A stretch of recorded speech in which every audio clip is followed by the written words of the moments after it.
Good evening, everyone. If you would please stand and join me in the pledge.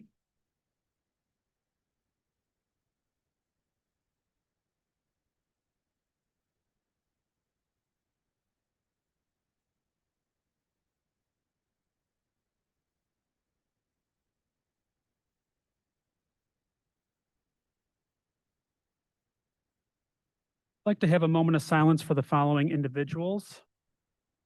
Dave Gusti, a graduate of the North Syracuse Central School District. Mark King, a graduate of the North Syracuse Central School District. Joseph Giannuzzi, a graduate of the North Syracuse Central School District. And Roseanne Ross, a graduate of the North Syracuse Central School District.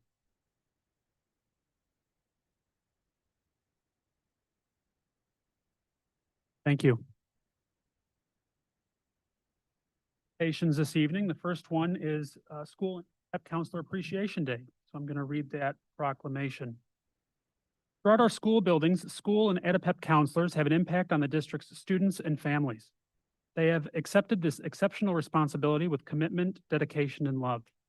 The school and EdPep counselors of the North Syracuse Central School District are professionals of the highest caliber and have dedicated themselves to the ideals of their profession. Students, parents, administrators, and community members recognize, applaud, and appreciate their efforts to ensure students receive quality services.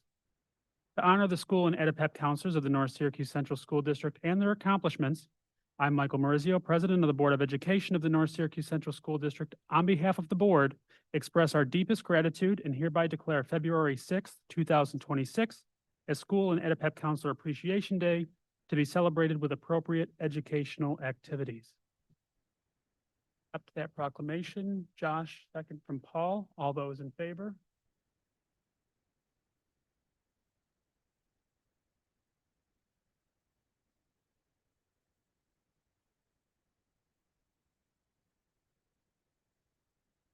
Up, we've got our district utilization study. This has been something long in the works, so I'm pretty excited that we're going to hear these results.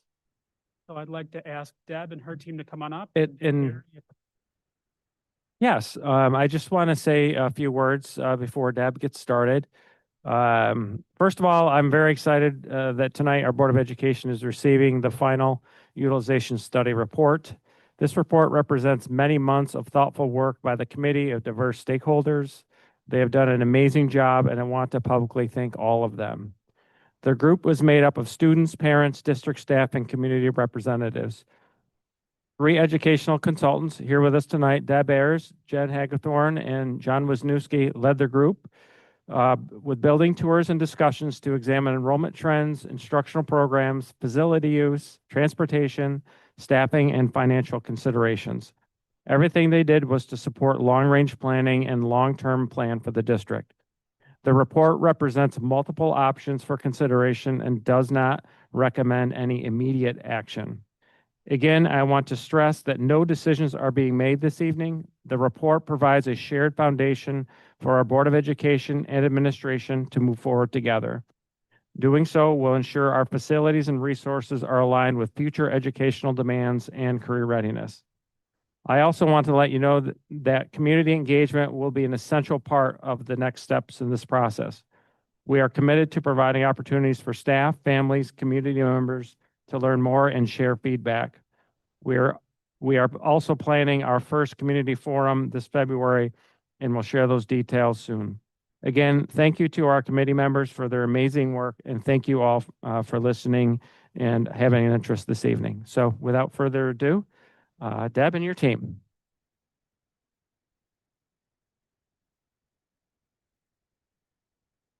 The green light, I got to remember that. Thanks, Terry. As you know, my colleagues, Dr. Jen Hagethorn, John Wisniewski are here with me as well tonight. And we will start by going a couple things.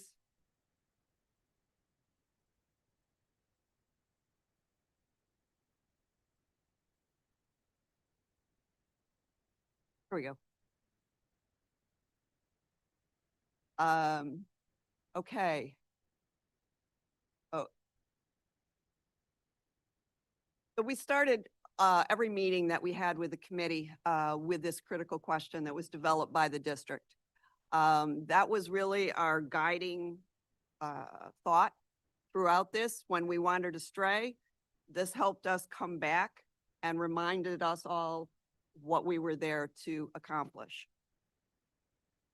And I want to echo Terry's thanks to this committee.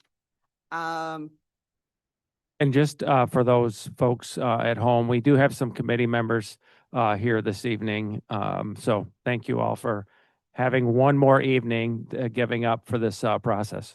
Yeah, so I haven't turned around, but I saw a few before I came in. So I do want to say that the last time I was here with an update, I sung their praises, and I'm going to continue to do that, and I will do that again. These folks, they showed up, they were dedicated in attending, they shared their thoughts, they listened, and we really enjoyed, the three of us really enjoyed our time working with them. It was a really great group to work with. So what we've done, trying to be respectful of your time, I know you've all received the report. We're trying to not go through every single piece of it. There's many. We've excerpted a few of the findings that we think are the most meaningful. I'm going to kind of go through them pretty quickly, but we will touch on those. And if you have questions, please stop along the way. And I've asked Jen and John to jump in if there's something that they want to add that I may have missed. So with that, first thing we looked at was the enrollment. Generally, the enrollment has decreased over the past 6 years or so and is projected to continue to decrease. The student population of the district is becoming increasingly more diverse. That's finding 8. And as well as the number of diverse students in multiple areas. That's where I'm trying to go with this. Both disabilities, ethnicity, advantaged kids, disadvantaged.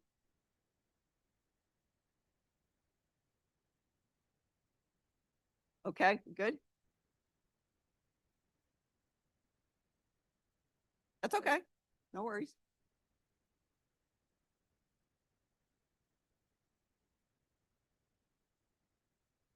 So, and just to continue on that with that page, you operate an extensive early education program,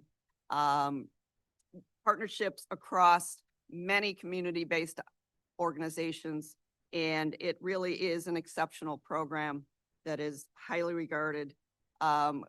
We would like to make note here that any change to the program, change in location to the program, which will be part of the recommendations, want to acknowledge that although we feel that is best, it unfortunately may well trigger a review by the State Education Department, which could change the structure of the programming. And I think many of you, at least on the board, are aware of that.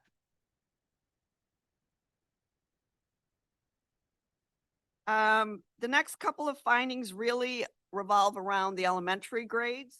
There's a couple of themes here that the ELA and math curriculum, those are well laid out in the buildings. There's certain dedicated time, less so with science and social studies. That seems to be a bit more fluid and not necessarily uniform across all of your buildings. With the middle schools, the Gillette Road is currently outperforming Rocks Road Middle, but there has been notable improvement at Rocks Road. So you can be proud of that growth there. And then with the secondary outcomes, strength and stability in some areas, especially around graduation rates and the number of children that are graduating with the Regents Advanced Diploma. Still need to pay some attention to the chronic absenteeism. We're seeing increases there, as well as there are gaps in some of the subgroup performance. We already really talked about NSCSD, and also we did note in finding 24 there that they're based on the State Ed Department capacity ratings, it may be possible to add a grade level to the junior high and or CNS. Next couple of findings really are around your, in the fiscal area, around fund balance. The district has really done a remarkable job in recovering from a very significant fiscal situation, 15 or so years ago, and has done a great job of establishing some reserve fund accounts. Those are there for a particular purpose. They're used to protect the district from unanticipated expenditures, and they need to be spent on those particular items. Same thing with assigned fund balance. We have noted a use of that to help support your annual operating budget. Over the last few years, that's something that you'll see in the recommendations that you should want to pay attention to. I'm going to jump down to finding 35, and actually 35, 36, and 37, it rolls over onto the next few pages, have to do with staffing. And a couple of thoughts about that. As your students become more diverse, the staff right now, the diversity on the staff does not align with the diversity of your students. So that's something to be mindful of as you're recruiting staff here. The other thing that is important to note here is that your total number of administrators, as well as your administrator to teacher ratio, is higher than schools of similar size. So the total number of administrators is about just right, but it is a higher proportion. So the number of administrators to teachers is higher than we see in districts of similar size. So, which kind of indicates you're on the lower end of administrators as compared to other districts. Thanks, Jeff. So that, again, that is just a few things that you may want to be mindful about. Finding 38, you have collaborative partnerships with a variety of organizations that really enhance the student supports that are being provided. And as those programs expand, it will be important to make sure there's coordinated planning to balance the things around those programs, space, staffing, service needs across your school building. Yeah, okay, 42. That one is interesting. You're familiar with the study that you did back a year or so ago. And in that study, I'm getting a bit ahead of myself because that's in the recommendation, but right now you're using a north-south attendance zone model. Essentially 481 is the dividing line between the Gillette Road and the Rocks Road middle schools. So this model right now is contributing to some of the differences in the demographic makeup in the buildings. It's also, there's some inequity as far as the total enrollment in the two buildings. So hold that thought and we'll get into the recommendation around that. So with that, some of the conclusions, there's a lot of adjectives I realized in this sentence. But I think that, I guess my takeaway is that board and the district really needs to be commended because you continue to look for opportunities for improvement for your children, for the staff, for the district, for your residents, all of that. So I think that while there are opportunities to do that, it's easy to sit back and do nothing and say, we're pretty good. But you continue to look for opportunities to be better. So I think that's ended about that. Change doesn't happen overnight, as I know you all know, and this is the beginning of a conversation. And then I think another critical piece here is we can't forget that this is a snapshot in time. We looked at historical data, that'll be there, but as far as the current condition, we looked at it over the last 7 or 8 months. And it will be important that you continue to monitor and assess as those assumptions and the situations that we based our work on change and evolve. So what we did with the recommendations is we tried to tie them back to certain findings. So you'll see that footnote on each of these slides here. some I'll delve into with a little more depth, and others I will kind of be very brief about, and this is one of them. It is important that you continue to update your enrollment projections annually. You're doing that now, but that's something that will be critical as far as understanding your population just in the pure numbers of it, and where it's going to fit and how it's going to fit. So that needs to continue to happen. We're recommending that the district establish instructional coherence in science and social studies at the elementary grades. Jen, you want to just speak to that? Sure. This is one that we make to many districts. Some of them take us up on it, some of them don't. The research is pretty clear that strong, high quality curriculum and instruction in elementary science and social studies actually shows improvement in students' ELA and math outcomes. We know that literacy is important. We know numeracy is important, but sometimes we end up spending so much of our instructional day on those that we forget about science and social studies. And those are often the subjects that really grab our students' attention. And it's just a plug to keep that at our forefront too.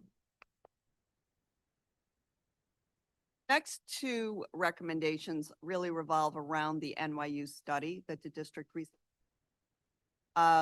So we are echoing, I think, some of the things that you will see in that study because we too believe them to be important. The first one being that the district strengthen their tier 1 core instruction and intervention systems. Secondly, the district build and implement a comprehensive equity and inclusion framework so that the persistent subgroup performance gaps in discipline disproportionality require a concerted, measurable, coherent approach. One we mentioned briefly in the findings, but to iterate here with a recommendation that the NSEEP program is an exceptional program. It's regarded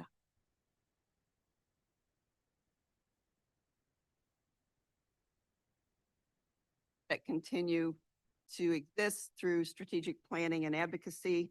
As I said, this is one of those that we reluctantly in some ways are going to recommend that the location change, knowing that that will trigger a state ed department review, which may alter some of your outcomes.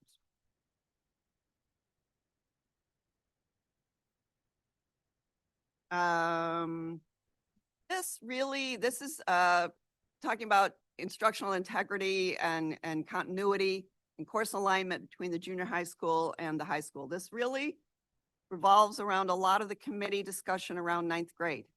And where would 9th grade, where should it be? Where would the committee like it to be? Where can it fit realistically?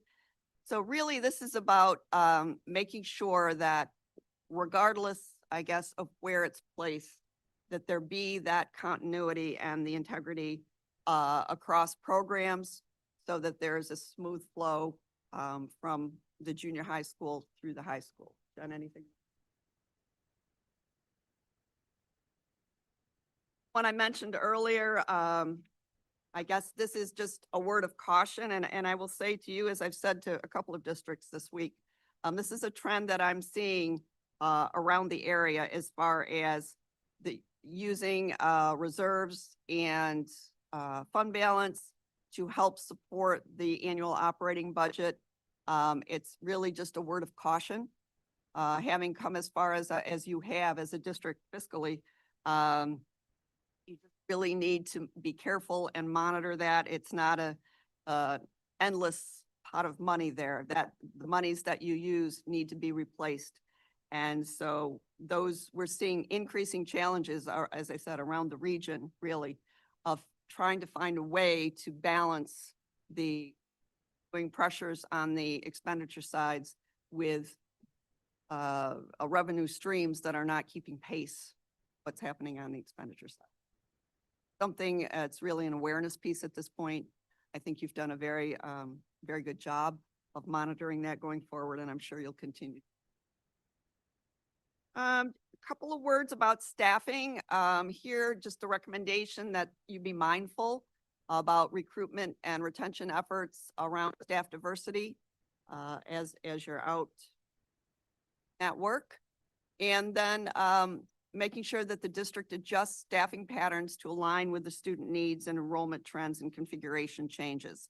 I guess that would be thinking about the certification areas and things of that sort. Okay, so probably what everybody's waiting to hear is the work around building configurations. We presented to you 4 options. Really, there are 2 options with modifications of each one around 9th grade. So I do want to take a minute here and slow it up a little bit and walk through some of what you're seeing so that there's a clear understanding to you and the community about the diagrams that we've shared. So the board, I believe, has seen them before. We'll take a minute with them here. So as I said, there's 1A and 1B. The A and the B part really revolve around what to do with 9th grade. A little bit of what guided us through the committee and our team here. We kind of ended up with a focus going back to the critical question that the district developed in 4 areas. The number of transitions, there was a desire to either minimize or contain the number of transitions from grade level or from building to building. The grade levels coming together sooner was a goal. The fractional and certification alignment, if you will, with 7th and 8th grade, where you've got 2 issues. 7th grade is considered secondary, but they're over here in the middle schools and over here is the 8th grade. So you've got certification concerns, contractual concerns. So that was a theme throughout all of that, as well as staff efficiencies. I did that. And the other thing that we talked a lot about in the committee was getting the NSCEP program a facility in which that is appropriate, I guess is perhaps the best way to say that, for those children and the program that they're running there. So that really would influence a lot of the outcomes. We started as a committee, we generated seven, I think, up to A through G at one point, that we pared down. We weeded out the ones that we decided really weren't a good fit, and came down to these 4. And these are the result of not only our work as a consultant team, but also the opinions of your committee. So let me just walk you through this a little bit. In all cases, the Main Street building goes away as far as holding children. So in option 1A, the district offices stay here. Main Street use is discontinued. NSCEP goes to the Allen Road building, and the elementary buildings become grades K through 3, and there are 5 of them. Then there are 2 middle schools, as there is now. The grades there would be 4 through 6. High in this option is grades 7 through 9, and CNS remains as a 10-12 building. The coloring, I don't know. Oh yeah, look. Okay, the coloring on the box is kind of, I guess, self-explanatory, where, as it says down here in the key, the green box here means that configuration generates some surplus rooms. Yellow box means it's probably doable. It's also tight, but it could require some additional, adding on of some additional space.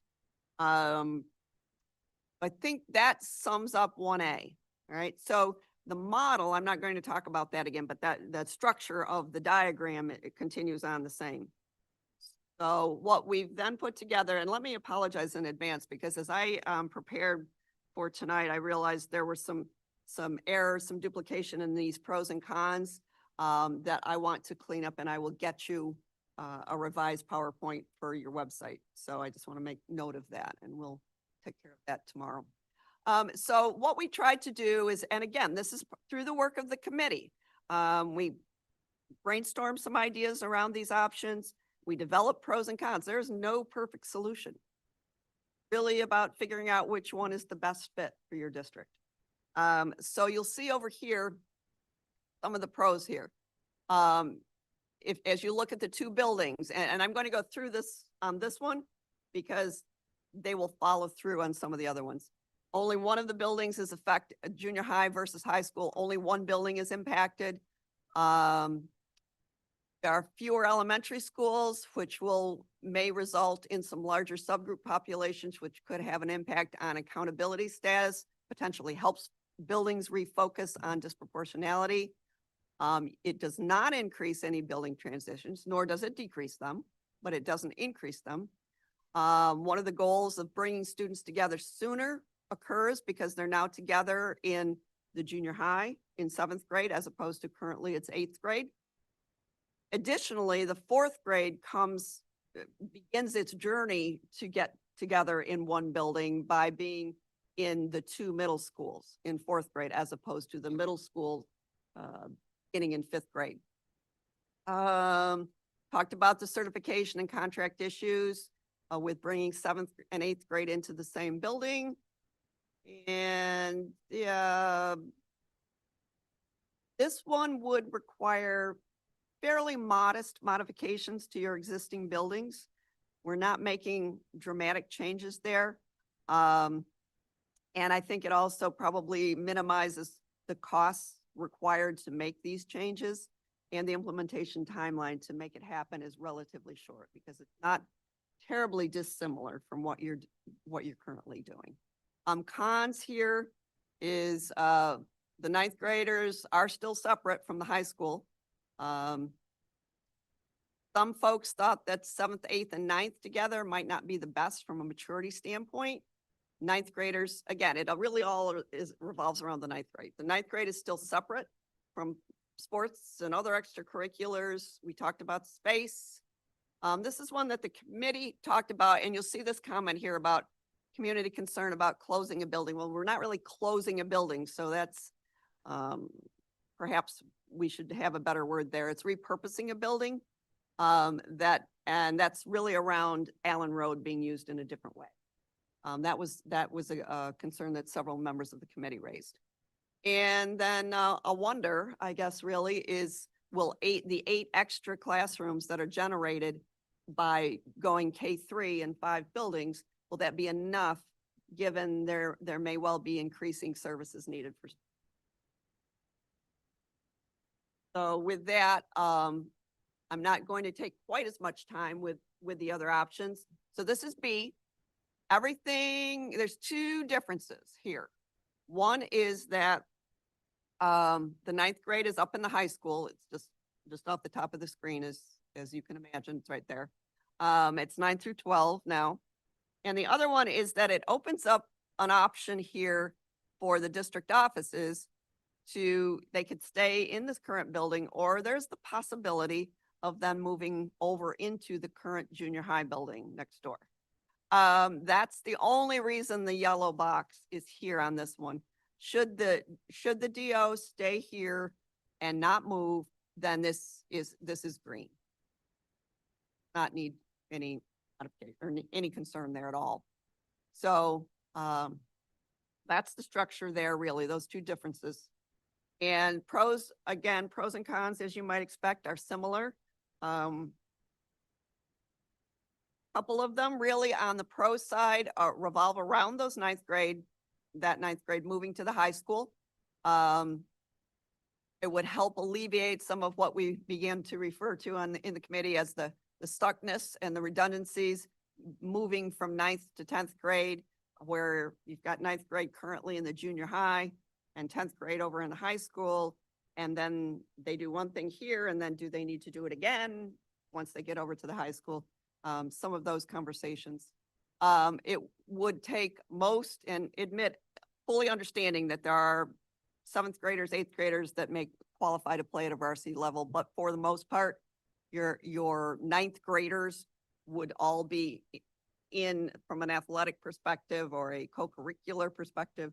Those kids will be there. It might actually encourage them as ninth graders to join in and participate in clubs. There was a feeling that sometimes those kids get lost by the time they move to 10th grade. They may not be as likely to continue on. One example here was music programming, and some of the clubs as well. Otherwise, the pros are pretty similar to option 1A, as you would expect. In this one, as opposed to the junior high, this one, the high school may be the one that is tight for space. Otherwise, things are the same as option 1A. Okay. So the other big option, again, came from ideas generated with the committee. One of the things that we promised the committee is two things. We are not going to present anything we don't see as viable, and we are not going to make a recommendation. If we feel that it's attainable, we will present it. Once they agreed on it and they registered their preferences for the options that we spoke about with us, starting with 7. But we will talk about pros and cons. So this one looks quite different. In this one, to talk about these two areas, DO stays here, Main Street goes away again. This time, NSCEP is in your current Roxborough Road Elementary building. And then there become 7 elementary buildings with a K-6 configuration. So we're taking current middles will become elementary K-6 buildings in this model. And that's what you see across the row down here. Generates quite a few, 22 extra classrooms based on, our current best guess in that as far as enrollment goes. We've got 3 grade levels. We're back to this 7-9 in your junior high, and the 10-12.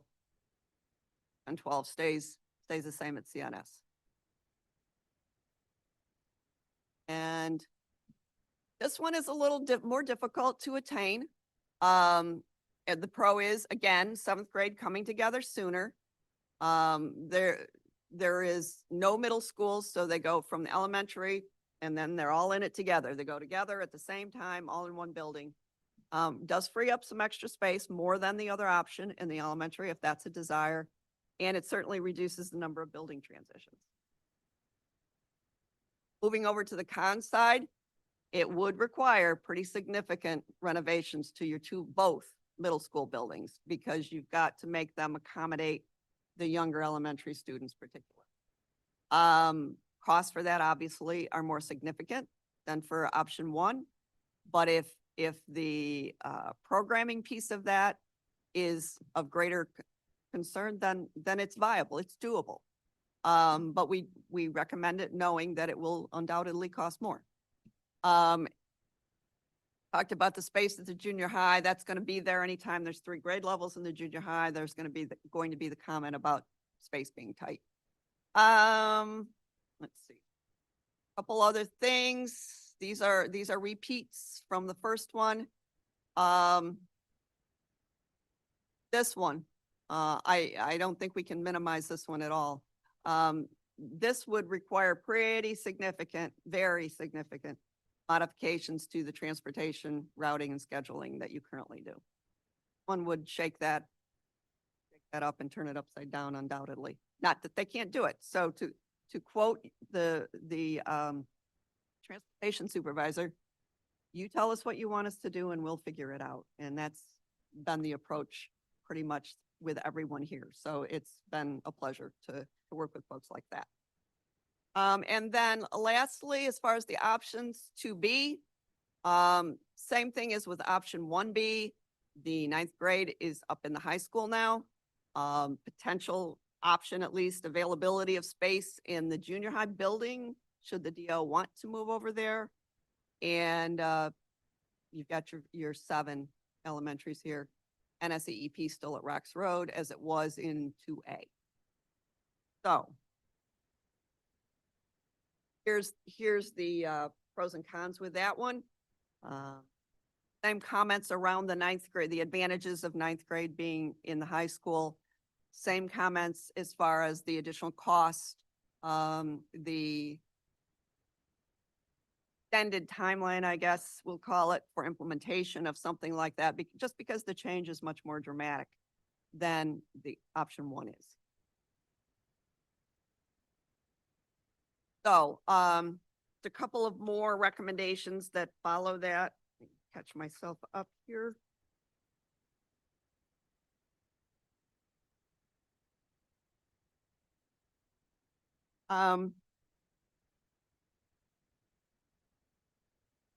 This is the one, yeah, this is the one with the Haber study.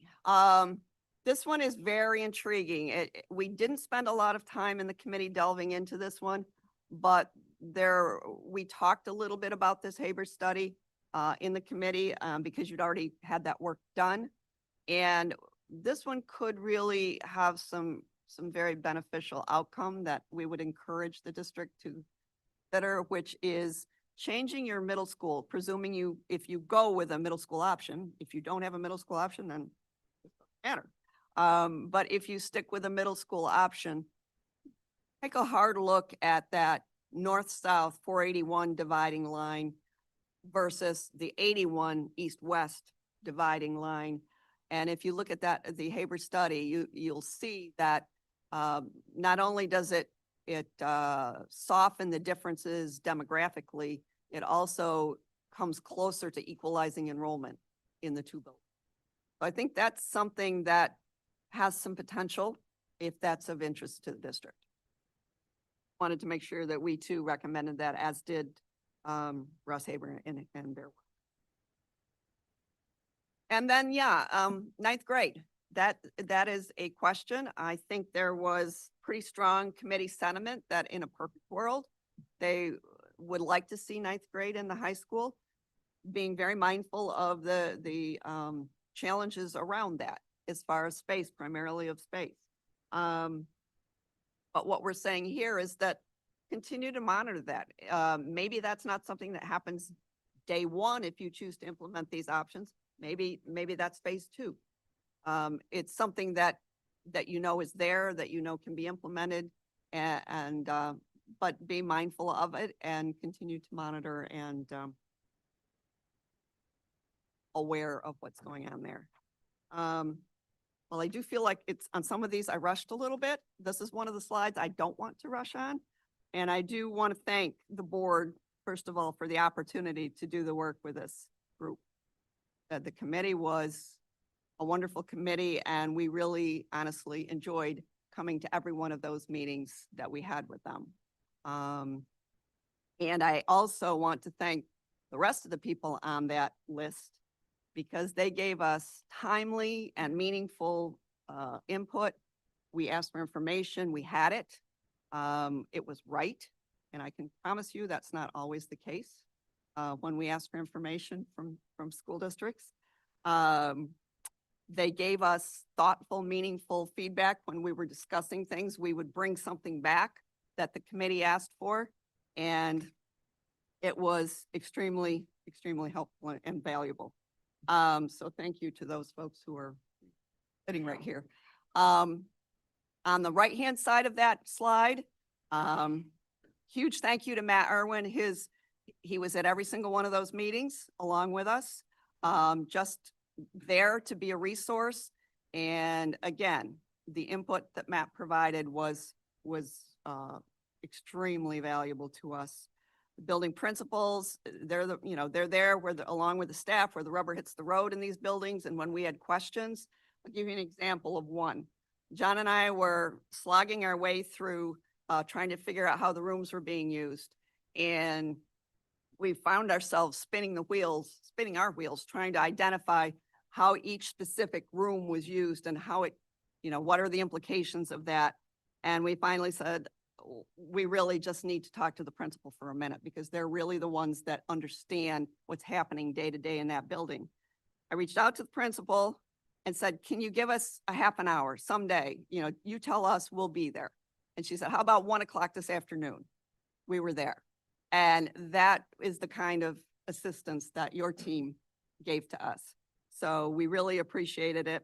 And lastly, that the last several bullets there, again, I've had many experiences where I would plan, and folks here will know, the first few meetings, my plan is always to be here a half an hour before the start of our committee meetings or our building walkthroughs, which we did at all of the meetings, because I had no reason to expect that things would be set up properly for the meeting, or the doors were unlocked, or there were the snacks and water out.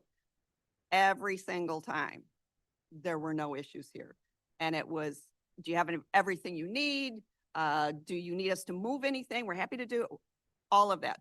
So I no longer had to come 30 minutes before just to be sure things were going to be right. So the facilities department staff that in every single one of the buildings, we rotated, as you know, I think our meetings around to different buildings. Every single building response was the same. Do you have what you need?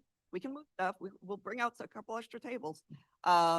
Wendy Swift always made sure that we had the drinks, the snacks, all of that. Beth, I don't think I need to tell you anything about Beth. She was absolutely wonderful and couldn't have been more helpful, as was Lori. So I really want to thank all of the folks on that slide a great deal, because we wouldn't have been able to do the work without them. So with that, folks, questions?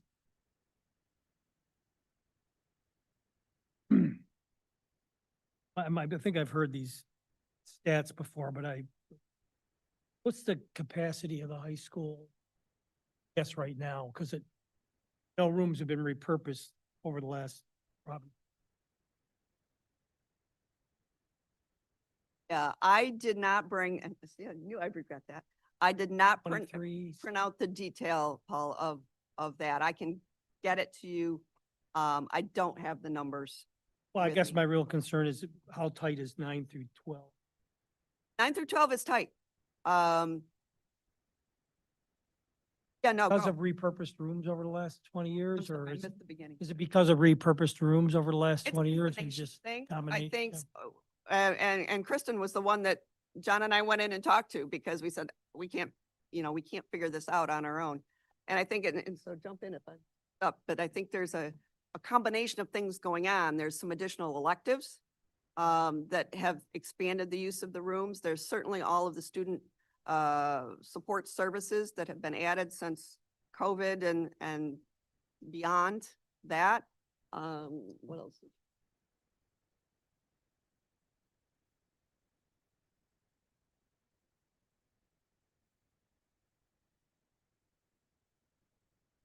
Something like that, but yet.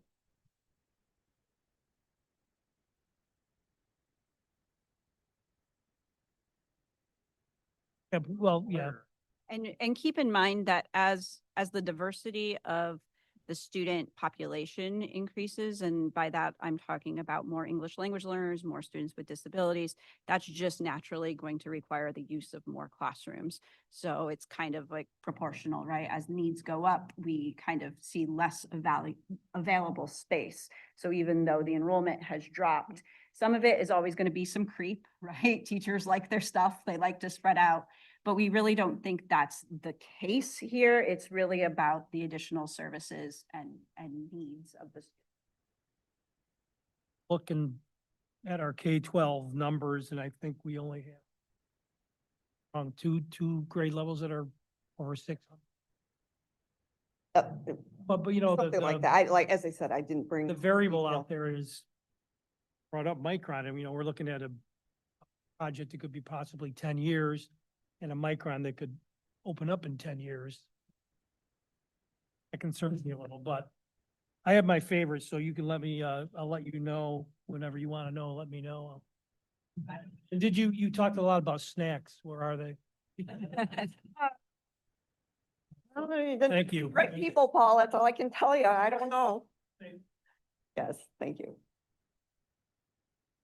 Yeah, for the second group of options there, 2A and 2B, I'm interested because we talked about for the first two options changing to the east and west model with 81. I'm wondering, one, obviously the two middle schools, with everything becoming K6 here, the two current middle schools have much more room than the rest. What would the reconfiguration, and you don't have to have an answer on this, and I'm sure you don't, but like just to be thinking about what the reconfiguration would look like, and also are there concerns about different school environments? Like, for example, I'm thinking about Allen Road having probably a third of the amount of classrooms as Gillette Road would have, and what that might do to our students versus staff culture as well, because there's a lot more people there. Just those were some questions running through my head as we went through that second set of options. Yeah, that's absolutely correct. I think no matter which option you choose, taking a hard look at your attendance zones is going to be important, right? If you choose option 1A or 1B, you want to look at the north, south, east, west in terms of the middle schools. If you choose options 2A or 2B, you're going to need to think about how do we structure those attendance zones for the elementary that because you're going to lose Roxborough Road Elementary as an elementary building. That definitely was something that the committee talked about at the end too, was the different culture that you're going to see in a building if you have 300 students and 20 teachers, or if you have 700 kids in an elementary, right? That's going to be a really big differences in culture. And will that continue to contribute to those differences that we see once the students come together, right? So some kids are going to know more kids than others. I think the difference for me instructionally is that 1A and 1B versus 2A and 2B is really about a philosophical mindset of what makes an elementary, right? Is it K3 or is it K6? And I think the committee was kind of just halfway split, right? Some of them thought that K6 staying in one building longer, having those strong community connections, more neighborhood school type, that's really important to some people. And some people really think it's more important that we bring those kids together sooner, that we get them, moving on. It's really just a philosophical difference.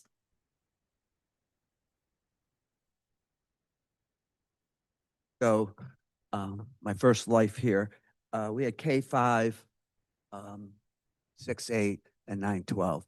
And educational jargon tells you that's the best. Was that ever looked at? And was it, if it was not looked at, did it deal with building capacity? So I can't say that we ever had an option that was K5. I don't believe so. Really in the ed research, it's less about K3, K4, K5, K6, and more about the number of transitions, right? We kind of want to keep transitions minimal because every time kids move schools, they move building cultures, families have to re-engage in a new building, right? There's a lot of variables that are impacted there. The other thing that I think really came out of the committee that kept us away from any sort of a 6-8 model was the contractual and certification issues. So I know you guys know this, but K6 is one set of certification, 7-12 is a different set of certification. And also in your contract, they're treated differently. So once you get to a building that mixes those, things become really complicated and efficiencies are lost. Second question, and I know you did this for the Baldwinsville School District. Jamesville DeWitt is doing some changes. Was pre-K, and I'm not talking about the NEEP program, looked at as part of our buildings, or as East Syracuse Manoa does, they have it at Park Hill, they have all of their UPK in one school. Was that looked at? Because in our district, and we got figures from you, and Paul asked for some things, and they're all in the huge report. Out of 500 and some kids that could do UPK, we only have about 250 that go either full-time or half-time. And I have a concern that if we had it in our schools, we may see more kids, plus our kindergarten teachers who met just recently still have a concern about the child that comes into their room. So was that looked at all? Clarify, Bob. You're talking about instead of having a separate building have them interspersed in each of the buildings? Well, Is that yeah, what you're but the thinking? thing is, right now, it's not, Oh, not, okay. not the program at Main Yeah, Street. That, You're talking about the that needs CDOs. to the- stay. Gotcha. But yeah, we, they would- transport kids, we take them to this place and this place and this place. It's not our teachers. It's, they say it's our program. I have concern about that. And it puts our kindergarten teachers behind. So I'm seeing other school districts, I believe Beeville's doing it, is putting them in their school. I could be wrong on this, and other schools. Why was this not looked at? Yeah, so a couple of things with pre-K. North Syracuse is a little bit different. You've got multiple pots of money when it comes to pre-K. You've got the UPK grant, which is for typically developing preschoolers. That is a grant comes straight from the state to North Syracuse. And then you've got the NSEEP program, which are 4410 classrooms, which for the most part, serve students with disabilities, preschoolers with disabilities. Funding comes from a different stream for them. I think the students that Bob is talking about are those in the UPK programs. Right now, for the most part, you use community-based organizations for UPK. That is a much more cost-efficient way to run UPK. The state grant in terms of the dollars that come from the state for UPK has not really changed in the last 10 or 15 years. It's $10,000 a student. That's all they give you for UPK. They also require you to use at least 10% of your dollars to the community-based organizations. So it's a really complicated, right? Could you bring your UPK into North Syracuse School District, make those teachers your teachers? Mhm. Is it going to cost quite a bit of money? Mhm. Do you still have to give 10% of your grant to community-based organizations, even if you have all your students in-house? Mhm. Right. So we did talk about what it would look like if some of the pre-Ks were dispersed across the elementary schools.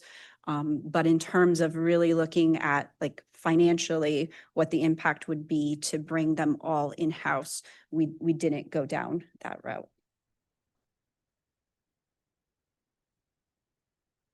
I'm kindergarten, along with Beeville and another school. Some of the board members, we worked real hard to get that because that's the best program. In my heart, and whatever the group decides, I just feel our kindergarten teachers, I see it every day, with what kid comes from what program into their classrooms, that we need to have a strength there. And other schools are starting to do it. We also just got a large sum of money. And the governor came right out and said, I was here with Dan Bowles and was 20 years, we didn't get an increase. Hey, we're getting increases now. Just got a large sum of money from, we should be getting it from the budget. And I think our governor is leaning towards every child having a chance. We're only giving 250. The other 250 aren't getting it.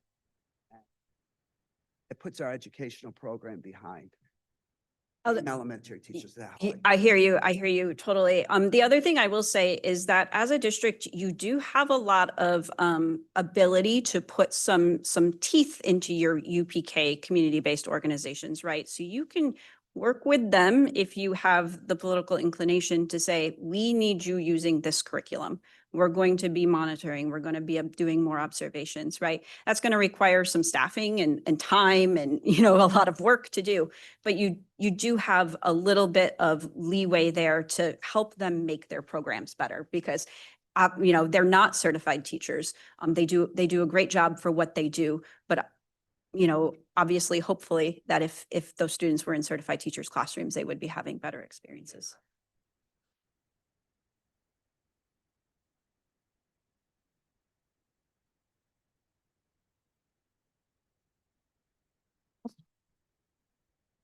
I would just like to point out, so I believe it was our last board meeting, we had a special education audit there. And so I see some things that were in the special education audit that were also, in your work too, especially around strengthening MTSS.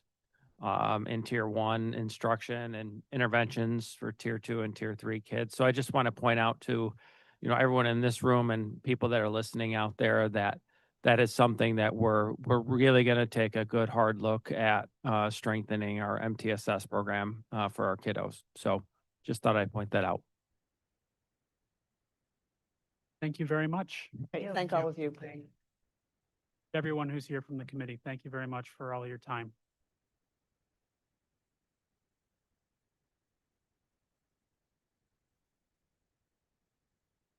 All right, Don, if you'd like to come up and give us our governor's update on the budget.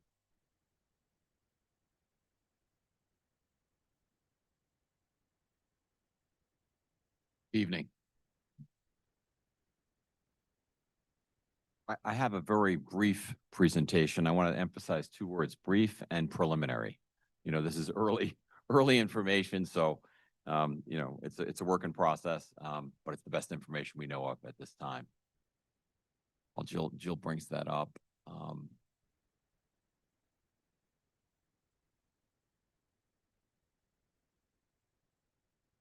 What we're going to cover tonight are obviously the governor's budget proposal. We're going to talk about some budget considerations. So we're always thinking about things that may impact the budget, things that help answer the question, why are we where we are, and why do the numbers work out this way? And so we're going to talk about some budget considerations. We've done our first preliminary tax cap calculation. I'll share that with you, the expenditure assumptions that we're always talking about, and then just finishing up with some vote and election and budget timeline information. So the governor's budget proposal, I picked 4 points that I think are most relevant to our budget process. Pretty good increase in school aid, 4.3%, and $779 million or 3% increase in. I'm going to show you on the next slide that we got a 4% increase in foundation aid, which was better than most districts did. And that, again, it's the current running of the formula as it exists today. That brings me to the next point. The governor there's these hold harmless districts. And she basically said, I'm going to make sure everybody at least gets 1%. And I think it's still a little disappointing that they didn't make any progress on tuning up that formula. That is the formula that tells us the largest amount of state aid that a district, or it's the biggest component of state aid. So I think there's still more work to do there. As Bob mentioned, as we've just had extensive conversation on, the governor's put some more money behind UPK, and I'll explain that a little bit better, but I want to just emphasize that one point. Right now, in our situation, we're getting up to about $6,000 per child in UPK funding. The governor is saying that she wants to raise it to $10,000 per child or the district's foundation aid per pupil. Our foundation aid per pupil is actually a little less than $10,000 per child, but $10,000 per child, we'll take it. That's good money, and that gives us lots of options. Things like Bob's talked about, doing it, ourselves and whatnot. There's a big difference between 6 and 10 per pupil, so we're excited about that. The other thing is, and you might have heard this in past budget discussions, that the rest of the aid categories, and I'm going to talk about those in a moment, the rest of the aid categories are expense driven. It's, every expense, there's a formula that drives that, and the governor's not contemplating any changes to formulas, and they'll work the way they work. You might have remembered in past years, there were these, we're going to change those formulas, we're going to lock things in. No changes in those, and I'm happy to report that's fine with North Syracuse. There are, so let's take a look at the numbers. So foundation aid. Got a 4% increase in foundation aid. That's really great. And we're very appreciative of that. Excess cost aid. I want to remind people that when we have students with special needs, we get some additional aid from the state when we go over a threshold. Our threshold is about $50,000, actually $49,000 and change. So if we spend $50,000 on a child, or we go over that, which, by the way, some of our most high need students, we spend over $50,000. Once you get over $50,000, you get this thing called excess cost aid. And that excess cost aid, we do a thing called, we do a report, and we report to the state that this is our costs for each of the high cost children or students, and they give us that aid. That number that the governor reported, that 3,000,009, you see that there, I should just emphasize, the first column here is our budget for this year. The second column is what the governor's proposing. That number is a little low. I think it's going to be higher than that. And I think it just has to do with the filing of stacks. The governor has to pull this information relatively early in order to get her proposal ready. And a lot of back information has been submitted. That number is going to come up. Moving down, you'll see hardware and technology, software, library, and textbook aid. Those numbers are just based on enrollment, and our enrollment's going down, so those aids are going down. Transportation aid is going up a little bit. Our transportation aid formula hasn't changed, and we are spending more on transportation. Population going up, and so that's why our aid's going up in transportation. BOCES aid, as you guys know, we subscribe to a lot of services at BOCES. Our BOCES budget has continued each year, and therefore our BOCES aid is going up.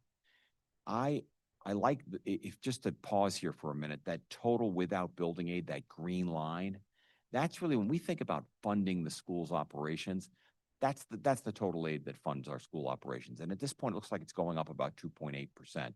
So hold that number in your because it'll be relevant as we kind of talk about some of the economic issues.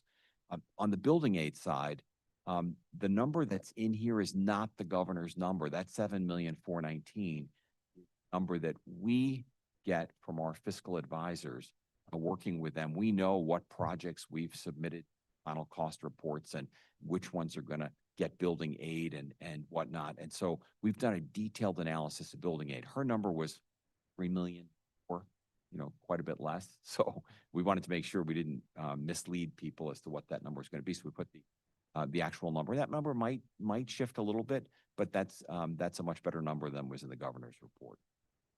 So looking at a total increase with building aid of about 2%. The reason I highlighted the UPK, the number there for this year of 2,161,000, that's actually not the maximum amount of aid we can get. It's the amount of aid we're going to get based on our enrollment in UPK and the amount per student that so we can't fully take advantage of the aid that's available to us. The 3,330,000, that is the maximum amount of aid available. We haven't redone the calculations with the $10,000, and nor would we go to our providers and say, "Hey, good news, everybody's going to go from 6,000 to 10,000." That's not probably how that negotiation or discussion is going to go. So we just need to work on that. So that 3,003,000 is a very preliminary number, but the good news is got more money in UPK and we've got some good options there. So that's the governor's proposal for aid. And as you folks know, between now and April 1st, when the budget's finalized, these numbers will shift a little bit, and we'll keep you posted as we hear more. A couple of budget considerations I want to talk about, and then I'm going to ask Dr. Ward to jump in. I'm beating an old drum here, but please bear with me. We live under the tax cap, and the tax cap says you can't raise taxes more than 2%. Well, inflation for the 12 months ended December 2025 is 2.7%. This is the 5th year in a row that inflation's over 2%. So you think about putting a budget together when you can't raise your revenues as much as your expenses are increasing, it creates some challenges. And so I've listed there the 4 previous years, and you can see the increases above the 2% indicated there. The other thing that's really important as we think about our budget considerations or think about the budget, we're a people-based business. I say this every year, and I believe this, and it's something I feel really strongly about, and I know everybody does here. The single most important thing we do is put an adult in front of a student, and we're a people-based business. And so therefore, 75% of our annual expenditures are people. It's their salaries and compensation as well as their health benefits. And those costs are increasing faster than the 2% that we're allowed to pass through in the tax cap, and more than the 2.7 or 2.8% in state aid increase. So that's important to keep that in mind. To reiterate a point that the utilization consultants just made, we are using fund balance and reserves to sustain some initiatives that were initially supported And it is a finite resource. And we're trying to basically wean ourselves from that CURSA and ARP monies. And so, we're very conscious of the fact that we need to tighten our belt a little bit. And then finally, although Micron's broken ground, what we believe, based on conversations with OCEDA and our attorneys, we believe that it's not likely a pilot payment will be made by Micron in the 26-27 school year. So therefore, that's not included in our preliminary tax cap. Going to the next slide, Dr. Ward, maybe you could talk about a few of these. Sure. I think one of the things I'll talk about first is that commitment to MTSS. We have heard it not only through our special education audit, but tonight here during our utilization study, the district's commitment to that. So certainly putting some resources behind that is a priority of ours. We're doing a lot of work with the Portrait of a Graduate, as all districts are in New York State, in creating pathways for our students to graduate high school.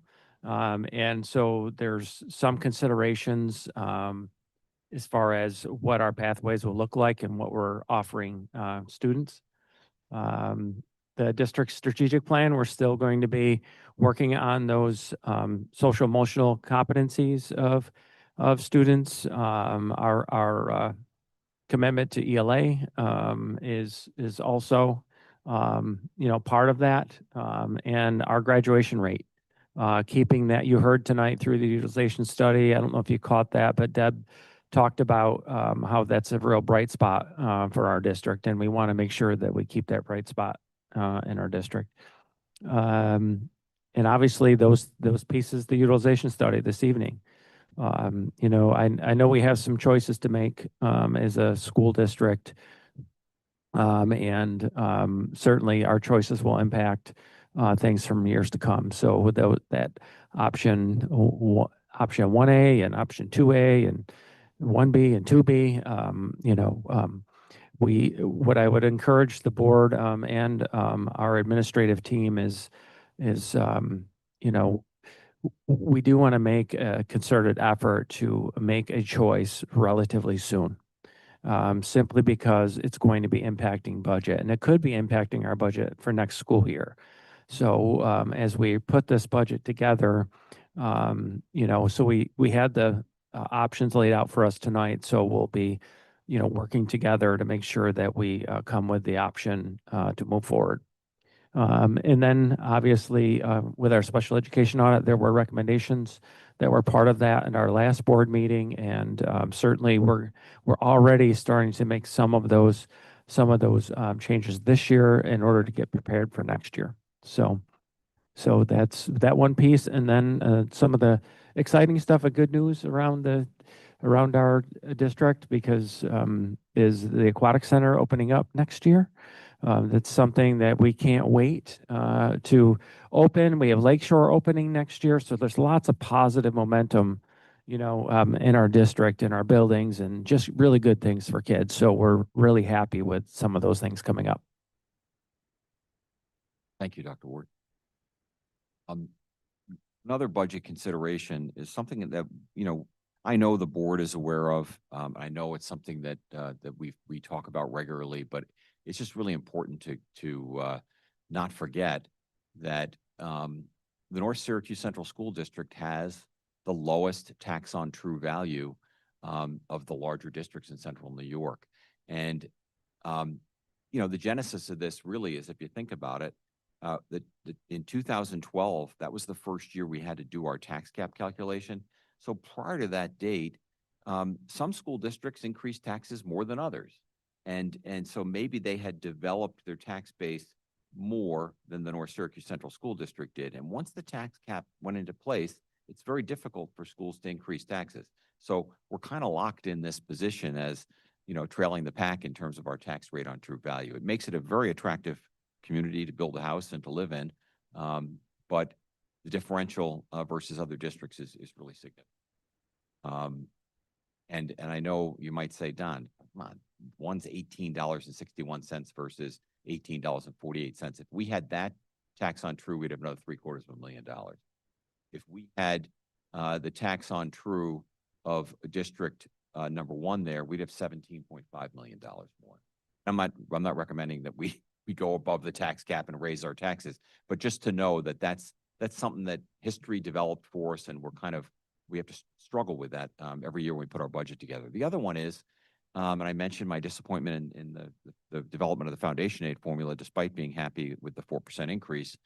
We've got a long history of being underfunded, and our underfunding since foundation aid went in place about 16, 17 years ago is $192.3 million. That's real money. That changes lives. We talk about facilities, we talk about everything. That's a lot of money to be shorted. And I think we just need to not forget that those are some things we're dealing with as we put our budget together and we think about our future. Let's jump into the tax cap calculation. This is the same calculation that we do every year. I want to just take a moment to just explain. Let's go to line 1. Tax levy for this year, 25-26, is $107.8 million. There's this thing called the tax base growth factor, and it's a very small adjustment, but what it is that the state says, hey, if your tax base grew, we're going to let you increase your tax levy a little bit commensurate with that increase in your tax base. And that's what that adjustment is. The next line down is that pilot revenue. And then everybody knows this, that the district doesn't get to keep pilot revenue. The checks are made payable to the district, but we lower the levy by the amount of the pilot revenue. Well, you're going to notice that, and again, this is our preliminary number, but this year we're going to receive $808,000. Next year, it looks like if you look a couple lines down, we're only going to get about $551 million. Those properties that were making pilot payments that were being passed on to the taxpayers, those pilots are over. And so what that means is those properties come onto the tax rolls. And since they come onto the tax rolls, we actually increase the levy, right? Because we're going to be taxing them directly and not receiving a pilot payment. The other big one is the tax levy for capital. And you can see 2025-26, this year, it's about $5 million. Next year, it's about $7.7 million. And what that represents is the local share of capital projects approved by the voters. And they said when we went to the polls, yeah, we're willing to have a tax increase to support this project. And that's all that is. We're not doing anything more than what we told the voters we do when they voted on those capital projects. For us, what's happening is that we've got so many projects underway right now. We've got well over $125 million worth of capital projects in progress, and we're spending money. And what we've done, I shared with you that I had to adjust the governor's building aid number on there. We did two things since the governor pulled her report that'll affect next year. We've done some final cost reports on projects, which mean that we're going to start to get our building aid, and we're going to start to have to pay our debt service, the mortgage payment, so to speak, on those projects. And so what we work with our fiscal advisors to do is say, okay, next year, what will our debt service look like? And what will our building aid look like? And what is that local share actually now that the projects are happening? And it's tracking with exactly what we told the taxpayers. But that's what you're seeing here, is you're seeing an increase in that tax levy for capital. So our tax levy estimated at this point is about $113 million next year, or about a $5.5 million increase, or about 5.14%. And in sharing this with Cabinet, they had a great suggestion. They said, Don, why don't you break it down for people? So those bullet points on the right show the tax levy increase due to the support of ongoing operations is about 2.3%. Well, it's primarily the 2% tax levy. The local share of voter-approved capital projects represents about 2.6%, and the pilot represents about 0.25%. And those are the breakdowns. And again, it doesn't include a Micron pilot because we don't think one's going to happen. And these are our initial preliminary numbers. Again, just some expenditure assumptions. Health expenditures are going up. We're estimating about 6.5% to 10%. I want you to know that this is not a number that Don Keegan sits in his office and just estimates what this is a huge and very complicated calculation. So we are lucky to have an independent consultant that does projections for us based on industry trends and based on our experiences. And so they do 4 passes. We've received our first pass of that estimate. And so we're looking at a pretty decent increase in health benefits at this time. we'll have more information as we get closer to a final budget. I rave about TRS and ERS and thankful that we live in New York State. Those are very well-managed pension funds. We're looking at a reduction in the TRS contribution rate, which is awesome. And we're looking at an slight increase in the ERS rate. But these are fully funded pension plans, meaning that when someone retires, the district doesn't have to worry about paying for their pension. That's already been funded. Salaries and wages. Despite the fact that inflation, I will say this, inflation has been more than this. Our employees, if they look back at their contracts were lower than inflation. We gave them an increase that still doesn't get them back to inflation, but it's more than we're going to get in our tax levy increase or in our state aid increases.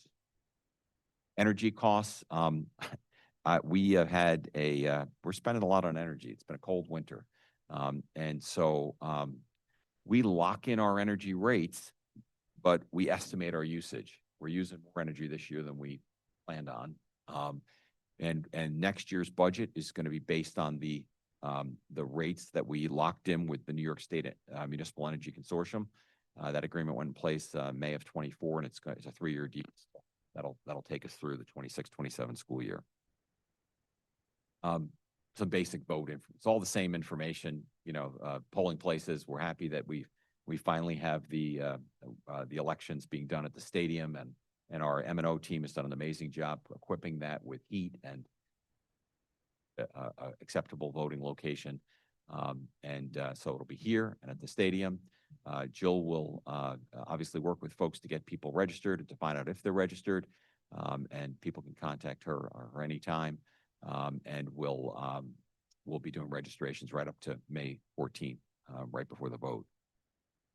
Where are we in the process? So actually next week, we're going to be meeting with building principals and talking about their budgets. Next month, we'll be working with our directors and finalizing some of their budget information.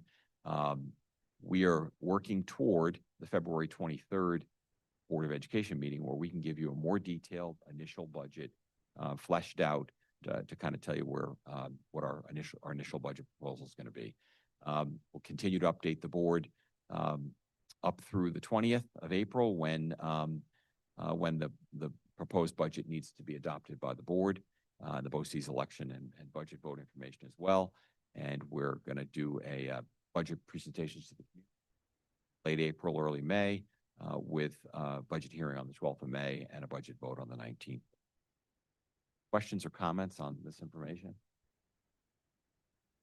Thank you. Thank you, Don.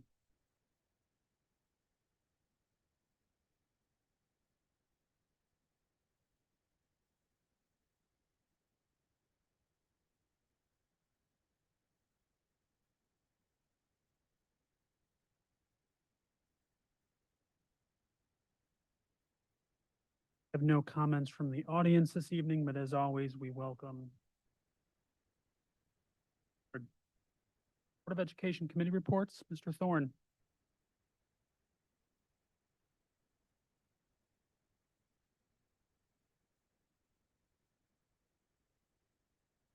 Okay, the Legislative Committee will be meeting on the 3rd, and we have Central New York School Board Executive Director Derek Dorsey coming, and also President Joan Reeves to come and speak to us so we get a little bit to know more about the Central New York School Board.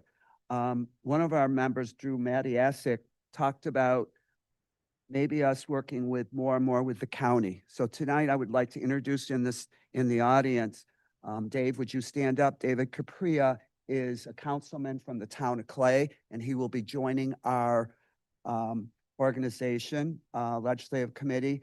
He's the liaison between the town of Clay and us. So I'm glad that we're working closely, not only with the state and federal with John Mannion, but now we're going to be working with local. So thank you for coming. I'll go right into my BOCES report. Dr. Ward goes once a month and meets with other superintendents, and he'll tell us that one of the main topics that is talked about is regionalization. Regionalization doesn't mean we're going to put together, it's what we're going to share things. And the BOCES We have schools that have 400 kids, K through 12. I deal with some board members in Cincinnati and Marathon and so forth. They have one building. They have one physics teacher or one science teacher. And when they lose that teacher, those kids are not given the opportunity that our kids are given. So I know, Dr. Ward, you're working with a group of superintendents on that and how other schools can help.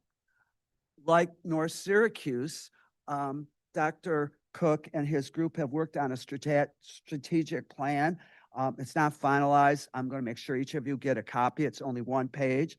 But some of the priorities of BOCES include a lot of ones that we're doing: recruitment and retention of staff, staff appreciation, appreciating our staff and what they do, professional growth with our staff, looking at student attendance. We're doing that. Looking at the community schools framework, which Jen talked about tonight. And also we're dealing with the portrait of a graduate. What BOCES is starting to do now, North Syracuse, Beeville, all of them have done, we're looking at a long-range capital plan. We have not been able to do that, and thanks to the voters this year, we were able to approve a capital plan. We're now looking at that down the road. So thank you to Dr. Cook and his group for this, and that's the end of my report. Sure. I would like to just inform the board and our public that Don Keegan and I had a meeting with Al Sturpey, Pam Hunter, Chris Ryan, and our Regent Mannion. And we sat at the table and kind of explained our unique needs, for a better word, I guess, as far as our finances and where they are as a school district. And we've asked them to help us out, whether it's monetarily, but certainly whether it's through legislation, changing some of the rules, especially when Don talked about the tax cap tonight. And certainly there are some things that maybe they can do legislatively to make that more appealing to our school district. For example, taking pilot agreements out of the calculation when it comes to the tax cap. So stay tuned for that, but we'll continue to, enlist our representatives with that. And certainly we talked about Micron and the pilot with Micron, and just the challenges that no other district will face, only our district will face when it comes to that pilot agreement and what that really means for our school district. Because again, it's not a pilot agreement with any other school district but ours. And so that's something we had got them to kind of understand, where we're at with that. We love Micron in our district. We're going to support Micron in our district. There's certainly opportunities for our kids and community and all those wonderful things, but there are some things we need to think about and ask for. So that's something that Don and I will continue to work with our representatives. And speaking of Micron, just a couple of things with that.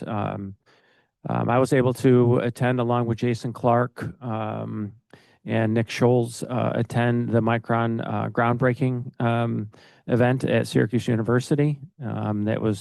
There were only 2 school districts that were invited to that. That was North Syracuse and Liverpool. And so we were there for that groundbreaking event, and it was nice to talk to the Micron folks in town for that event. So I keep reminding them that we're the only school district that your entire facility is in. So let's talk. So we'll take every opportunity we can. And then also, I had a meeting with Micron today. There'll be more details coming, but we're partnering with Micron to do something during spring break, hosting here in our district, and it will be around AI. And so more details to come, but we're looking at facilities and how to host that. So it'll be open to North Syracuse students first. And then if we don't fill the slots, there will be other school districts invited. So So we're very initial phases of that, but it's great to have something to do in Central New York in spring break if you're not traveling. So we'll have a Micron event around the use of AI during spring break. So that's all I have to say. Thank you. Any board comments? Yeah, just a reminder now that the governor's budget is out, that things look pretty good on the foundation aid front, but to make sure we keep up the pressure to make sure we get what we need as a district as we go through the budget process. Thanks. Apologize to Paul too on this one.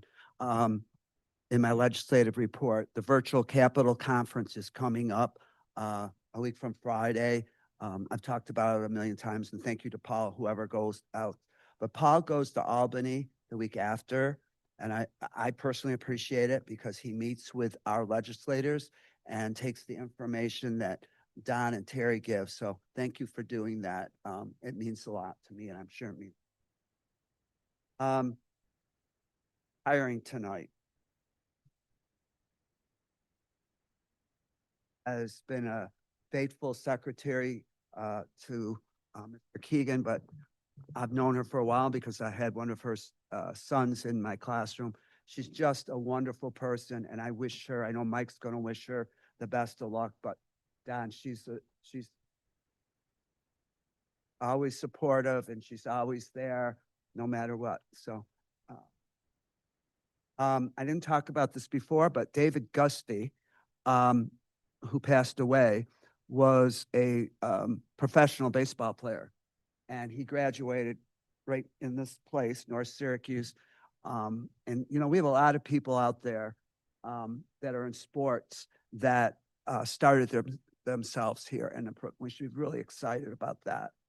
Congratulations to Dr. Leahy. His son is one of the top 5 volleyball players in Onondaga County. And like the Academy Awards, I told him in June, SOS sponsors this, and his son is one of the very few that were nominated.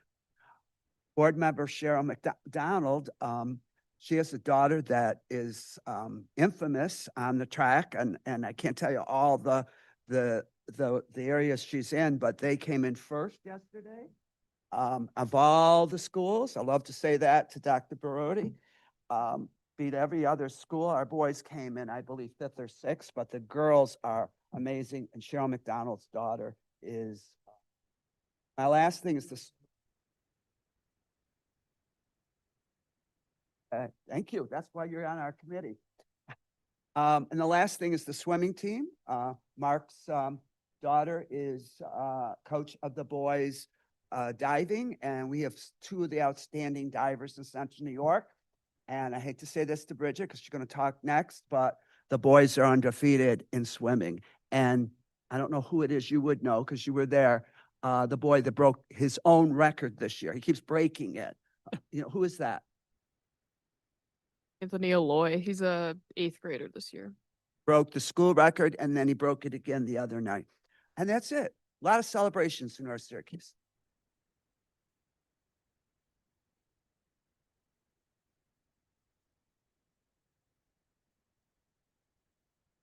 Our student legislative committee members are going to meet on Monday to discuss our voter registration campaign and what we are going to do moving forward, and discuss what we can do better the next time in the spring.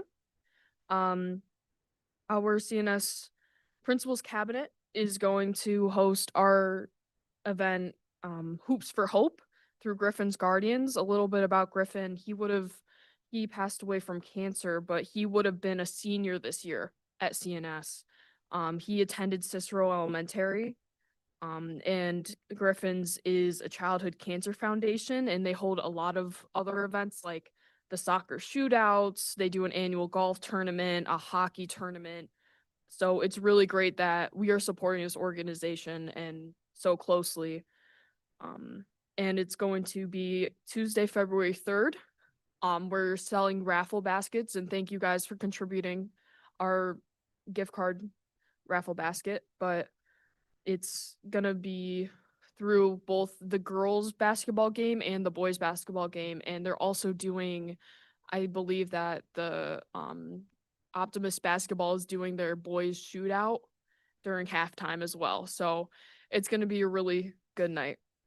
And also at the high school, our Festival Nations, a little bit more about that, is going to be February 4th, 5 to 7 at the high school. And it's just, if anyone's been, it's such an amazing time. It's really like a beautiful way of celebrating the diversity at CNS. There's students from elementary all the way through our schools. You know, I've seen like families with a kindergartner with their presentations and making their food, and then a senior, and it's really great. So we're also doing a silent auction. Human Rights Club is holding a silent auction with a basket of foreign snacks from all the different cultures in our club. So many different foods and posters, and it's just really a great way to celebrate our district. So thank you. Okay, we'll move into routine action items. Motion for the consideration. 12 minutes. Paul and Josh, any questions? All those in favor? Do I have a motion to take B and C together as a group, the consideration? Mark and all those in favor? Item D, the declaration of marketable and non-marketable surplus. Do I have a motion to declare those items? All those in favor? Discussion action items, we have our final non-resident tuition rate. I have a motion to approve those rates. Any questions or comments?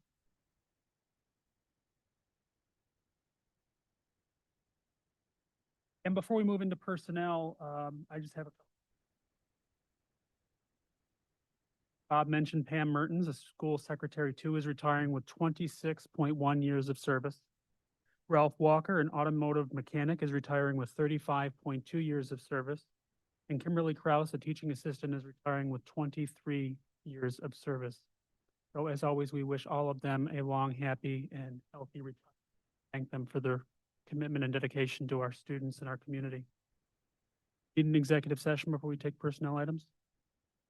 I have a motion to accept personnel A as submitted. Bob and Mandy, any questions?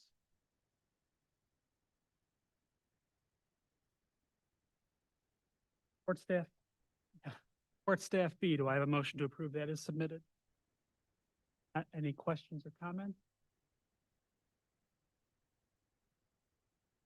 Not have an executive session this evening, so I'll make a motion to adjourn. Do I have a second? Mark, all those in favor? That's unanimous. We're adjourned. Thank you.